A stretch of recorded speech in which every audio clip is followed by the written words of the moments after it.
رضی اللہ تعالیٰ عنہ سے روایت ہے کہ جب رسول اللہ صلی اللہ علیہ وسلم کی وفات ہو گئی اور ان کے بعد حضرت ابو بکر رضی اللہ تعالیٰ عنہ کو خلیفہ بنایا گیا اور قبائل عرب میں سے جنہوں نے کفر اختیار کرنا تھا انہوں نے کفر اختیار کر لیا،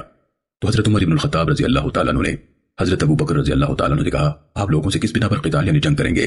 حالانکہ رسول اللہ صلی اللہ علیہ وسلم فرما گئے ہیں مجھے حکم دیا گیا ہے کہ لوگوں سے قتال کروں حتیٰ کہ وہ لا الہ الا اللہ کہیں، تو جس نے لا الہ الا اللہ کہا اس نے مجھ سے اپنا مال اور اپنی جان کو محفوظ کر لیا الا یہ کہ اسلام کا کوئی حق ہو اور ان کا حساب اللہ کے ذمہ ہے۔ اس پر حضرت ابو بکر رضی اللہ تعالیٰ عنہ نے جواب دیا قسم اللہ کی میں ہر اس شخص سے لازماً جنگ کروں گا جو نماز اور زکوٰۃ میں فرق کرے گا، کیونکہ زکوٰۃ مال کا شرعی حق ہے۔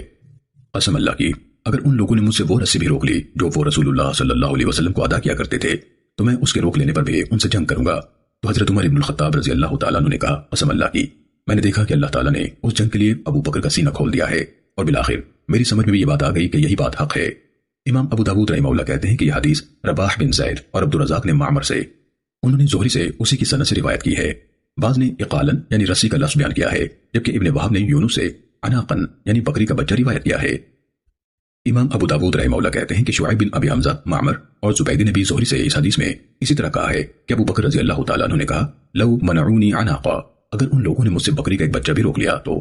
ایسے ہی انبسا نے یونس سے، انہوں نے زہری سے لفظ عناقن یعنی بکری کا بچہ روایت کیا ہے۔ سنن ابو داؤد حدیث نمبر 1556۔